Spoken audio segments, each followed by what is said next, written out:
Welcome to S99 TV news. తెలంగాణలో ఎందుకు వేయడం లేదు? పైనుండే కదా కిందికి నీళ్లు పోయేది. ఆంధ్ర వాళ్లకు నీళ్లు ఎలాగైనా వస్తాయని నమ్మకం ఉంది, అందుకే వరి వేసుకున్నారు. తెలంగాణ ప్రజల కంటే ఆంధ్ర ప్రజలకు రేవంత్ రెడ్డిపై ఎక్కువ నమ్మకం ఉంది. ఎందుకంటే నీళ్లు ఎలాగైనా కిందికి వదిలిపెడతామని తెలుసు కాబట్టి 4 రోజులు లేట్ అయినా 4 టీఎంసీల నీళ్లు కిందికి పోతాయి. 4 టీఎంసీలతో 40,000 ఎకరాలు పండించవచ్చు. మీరేం ఆంధ్ర మీద ప్రత్యేకంగా మీరు ప్రేమ చూపించినా మాకేం కోపం లేదు. ఆంధ్ర ప్రాంత రైతులు కూడా వాళ్ళకి తెలియదా ఎల్లినో ఉందని? ఒక మాట నేను అడుగుతున్నా.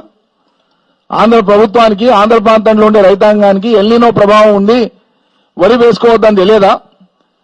మరి అలా ఆంధ్ర ప్రాంతంలో కృష్ణా డెల్టాలో కానీ గోదావరి డెల్టాలో కానీ నారుమళ్లు ఎందుకు పోసినారు? రైతులు ఎందుకు పోస్తున్నారు?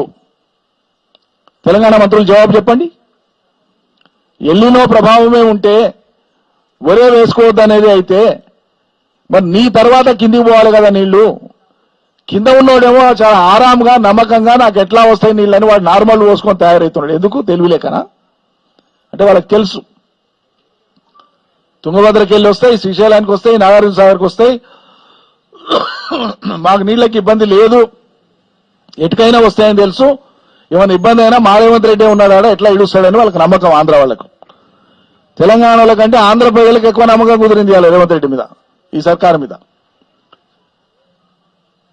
ఏమన్నా అనిపించాలి కదా వీళ్ళ కొద్దిగన్నా. అరే నీళ్లు వస్తున్నాయో బరబరా వస్తున్నాయి, ఒక్కనాడు లేట్ అయితే ఒక టీఎంసీ కోల్పోతాం మనం. 4 దినాలు కోల్పోతే 4 టీఎంసీలు పోయినాయి మనకి.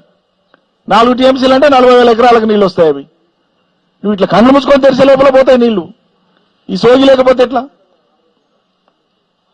అందుకోసమే కేఎల్ఐ కింద మేము నిన్న మాట్లాడినప్పుడేమో అసలే స్టార్ట్ చేయం సార్ అన్నారు. ఆందోళనగా మారుతుంది ఇది, రైతులు ఎక్కడికక్కడ తయారవుతున్నారని గమనించి మేము ఇలా ఆత్మకూరుకు వస్తున్నాం, ఇది ఆందోళన కార్యక్రమాన్ని మేము ప్రకటిస్తాం ఇక్కడ అని చెప్పి వాళ్ళకి తెలుసు. కాబట్టి ఇలా పొద్దున ఆగమేఘాల మీద కేఎల్ఐ కింద ఒక్క పంపు స్టార్ట్ చేశాను. నేను ఇప్పుడే 10 నిమిషాల క్రితం ప్రెస్ మీట్ కంటే ముందు చీఫ్ ఇంజనీర్తో మాట్లాడినా. ఒక పంపు అయితే స్టార్ట్ అయింది సార్ అని పార్థసారథి గారు చీఫ్ ఇంజనీర్ అక్కడ కేఎల్ఐకి నాగర్కర్నూలు జిల్లాకు వస్తుంది. ఒక పంపు స్టార్ట్ చేసినాం సార్, మిగతాయి కూడా స్టార్ట్ చేస్తామనేటువంటి మాట ఆయన అన్నాడు.